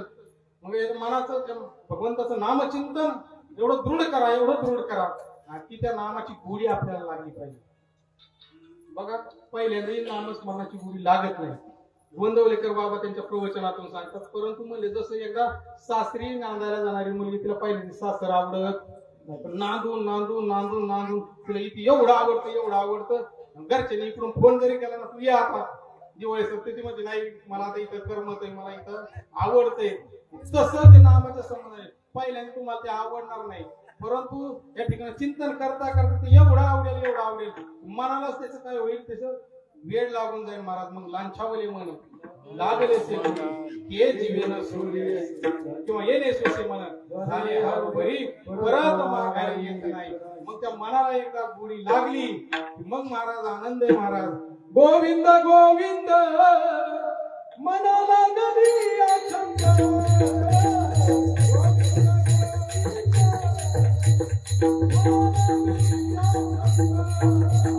गोविंद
गोविंद गोविंद म्हणा लागले छंद. मग गोविंद ते काय भेद नाही देवामध्ये तुमच्यामध्ये आता भेद नाही, भेदच उरला नाही महाराज. कारण तुम्ही भगवत स्वरूप झालेला आहात. कारण त्या नामामध्ये एवढं खूप मोठं सामर्थ्य आहे. आणि त्या नामाच्या चिंतनानं काय होईल तर खऱ्या अर्थानं तुम्हाला तो आनंद प्राप्त होईल. तुम्ही कुठे जरी असला ना तरी सुद्धा आपण नेमकं कुठे याची जाणीव सुद्धा जीवाला राहत असो ऐसा कुठे आठवत नाही देहीची विदेही. का तर त्या नामाचा ते छंद लागलेला आहे. आता महाराज आता मृदुंग वाजवण्याच्या म्हणजे ज्यावेळेस तुमचा सराव चालू होता त्यावेळेस बघा त्यांना किती छंद जडलेला असेल रस्त्याने चालले तरी. कारण तो छंद आहे महाराज. एखाद्या ताई तुम्ही गोड गायन करता ज्यावेळेस तुम्ही शिकत असाल त्यावेळेस एखादी चाल जर आवडली तर गुणगुण गुणगुण करतो महाराज. का तो छंद लागलेला आहे. तसं ते नामाचा छंद लागला नाही म्हणून महाराज आणि तो कुठेही असू द्या त्याचा आधी त्या समाजाचा संपर्क एकदम तुटलेला असतो. आणि तोच संपर्क गवळणीच्या बाबतीमध्ये जावा. गवळणी ज्यावेळेस त्या भगवंताच्या नामचिंतनामध्ये रंगून गेल्या भक्तीमध्ये रंगून गेल्या त्यावेळेस दूध घेऊन चालले होत्या विकायला. परंतु काय बोलतात गोविंद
गोविंदू घ्या कोणी दामोदर घ्या. कारण तुम्ही काय करते आता यांची जाणीव त्यांना राहिलेली नाही.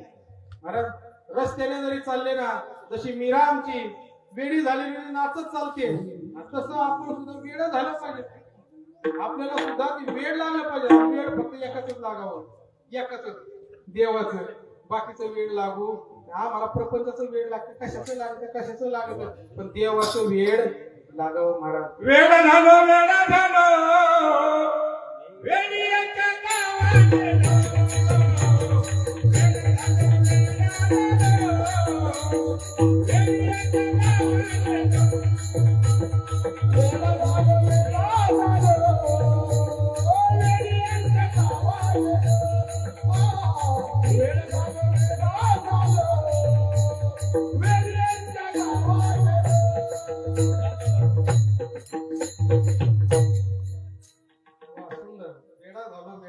वेडीच्या गावात गेलो. कारण आता तो देहावरती राहिलेला नाही. बघा एक गोड अभंग आहे जनाबाईचा.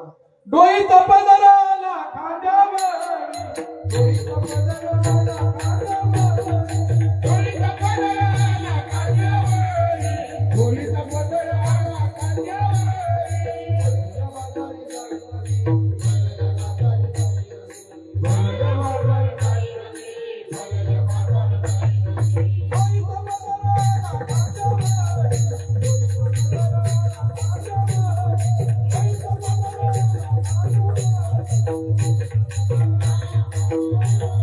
डोलीचा पदराला खांद्यावर, डोलीचा पदराला खांद्यावर, डोलीचा पदराला खांद्यावर, डोलीचा पदराला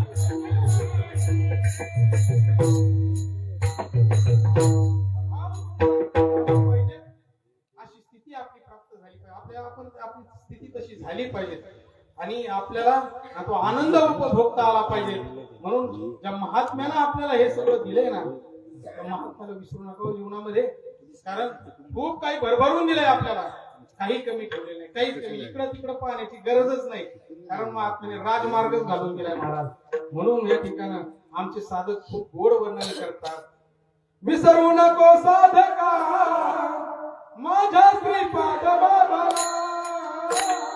विसरू नको साधका माझ्या श्रीपाद बाबाला, विसरू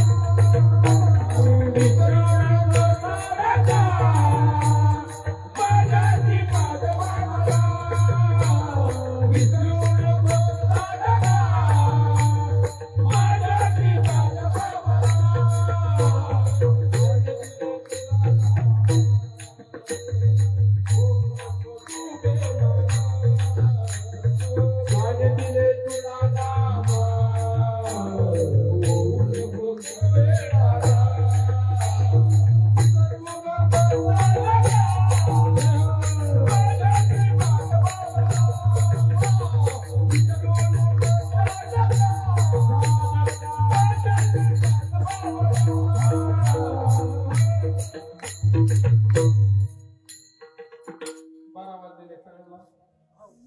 फुलं वाटलेली आहेत. फक्त फुलं कार्यक्रम संपल्यानंतर इथं व्हायचंय. फक्त आपण गजर करणार आहोत.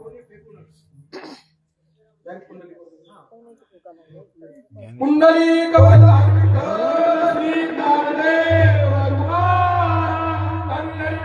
भगवान की रे, बावडी ज्ञानेश्वर महाराज की, जगद्गुरु तुकाराम महाराज की, सद्गुरु सच्चिदानंद श्रीपाद भगवान की रे, सद्गुरु सच्चिदानंद रामदास बाबा की रे.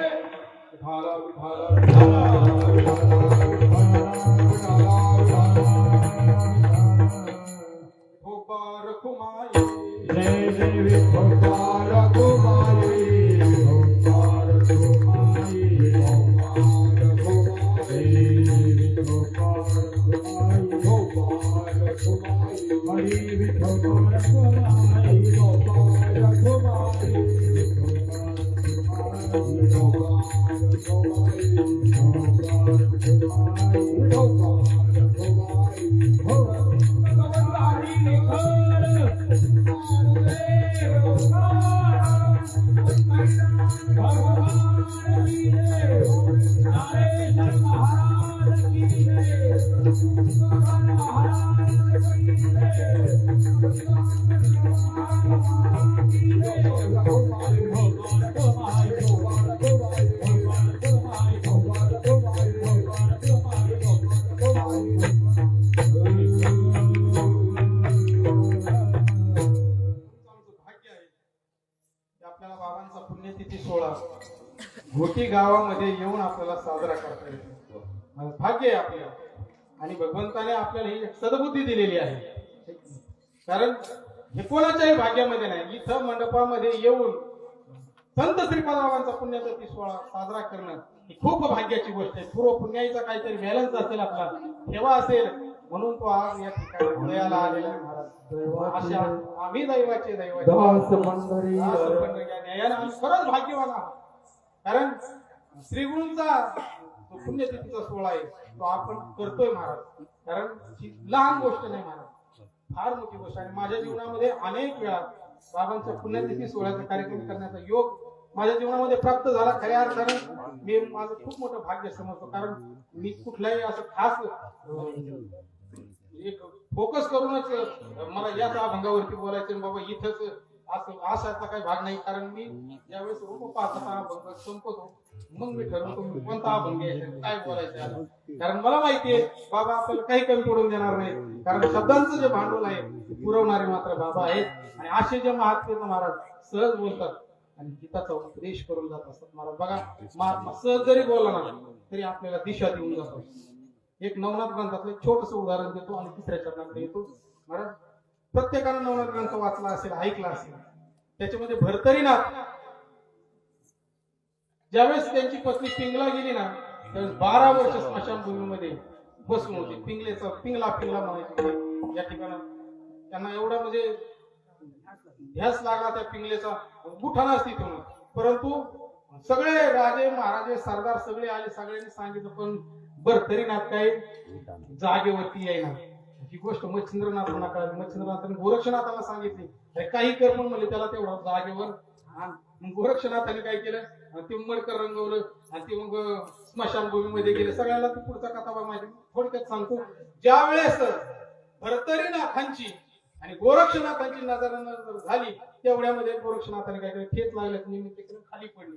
खाली पडल्यानंतर ते मडकं फुटलं. मडकं फुटल्यानंतर गोरक्षनाथ मोठमोठ्याने विलाप करायला लागले रडायला लागले. ते दृश्य लांबून भरतरीनाथ पाहत होता. भरतरीनाथ म्हणला काय वेळा माणूस असं एक मडक्या करता म्हणले एवढा रडतो. त्याच वेळेस गोरक्षनाथांनी बोध केला आणि म्हणले तू तरी का रडतो म्हणले. एका पिंगले करता 12 वर्ष स्मशानभूमीमध्ये बसला म्हणले अशा हजारो पिंगला तयार करून देईन म्हणले. गोळीमध्ये हात घातला आणि या ठिकाणी भस्म काढल्याबरोबर मंत्रोच्चारानं हजारो पिंगला तयार झाल्या. त्या पिंगलाकडे भरतरीनाथ पाहतो म्हणतो एका पिंगलेने 12 वर्ष स्मशानभूमीमध्ये बसवलं म्हणजे डोक्यात खटका बसला.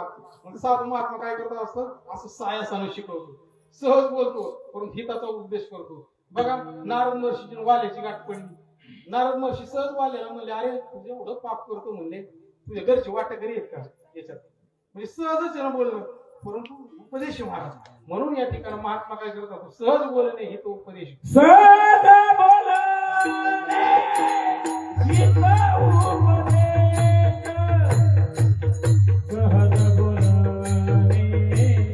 हित उपदेश.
सहज बोलणे हित सहज बोलणे हित उपदेश करोनी सायासानं शिकवतात. जरी एखादी गोष्ट नाही कळाली तरी युक्ती प्रयुक्तीने पण महात्मा ते पटवूनच देतो आणि त्यांना ते बघा माऊलीने एक सिद्धांत पटवण्याकरता या ठिकाणी 6, 7, 7 दृष्टांत दिले.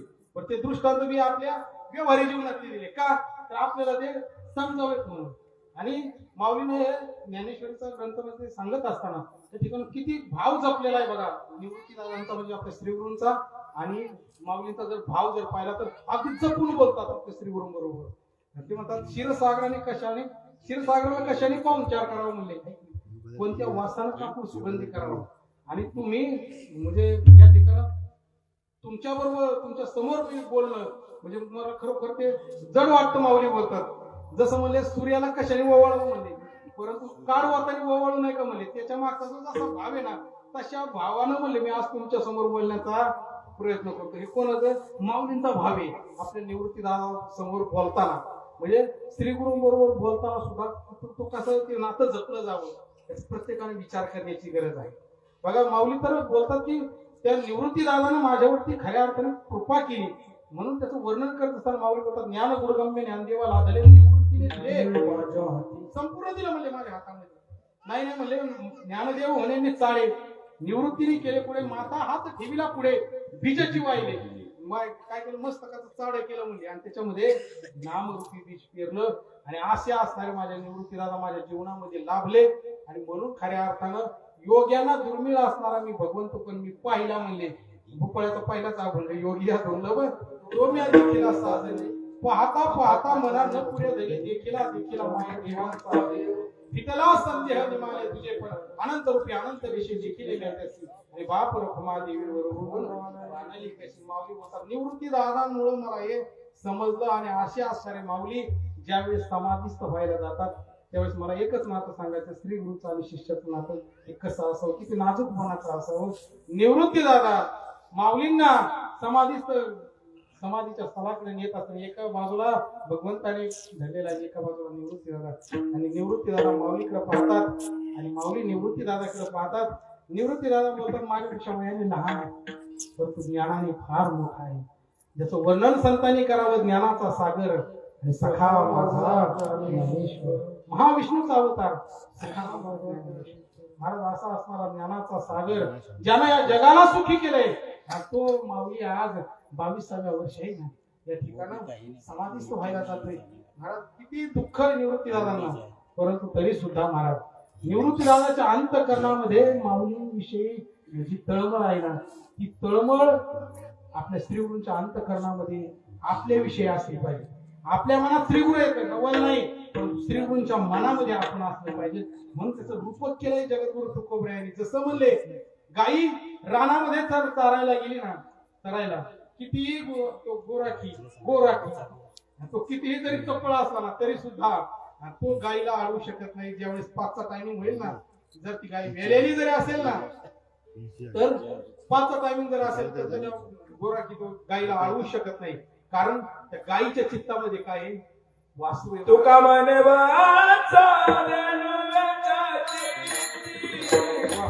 तुका म्हणे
Thank you.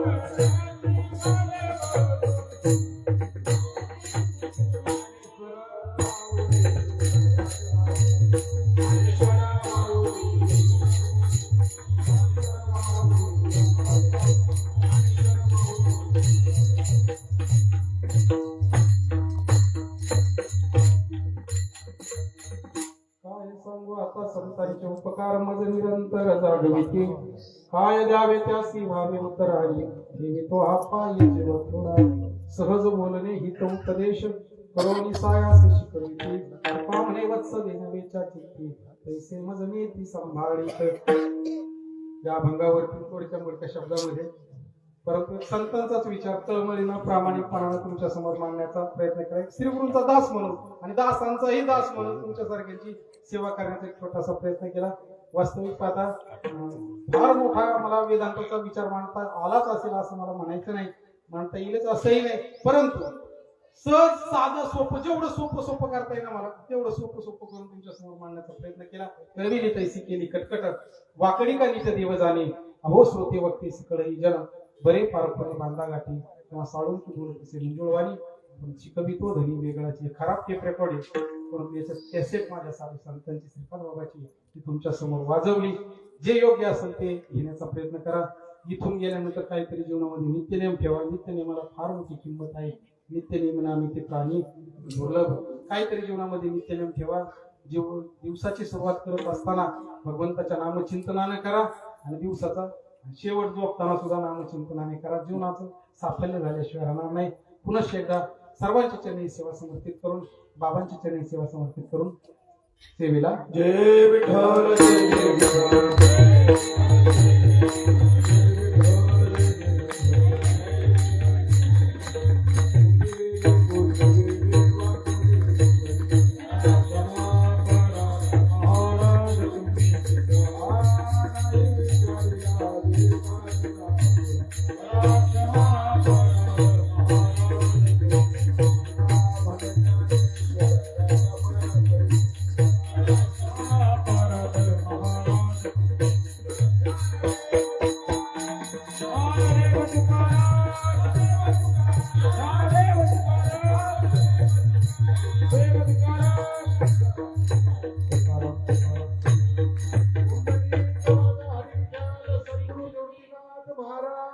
जय काय ठेवलं त्या क्वार्टर ठेवा. क्वार्टर पुढे असते बघ. क्वार्टर ठेवा. क्वार्टर सर्व चाल पेटी उजून ठेवा. पकवाज 5 मिनिट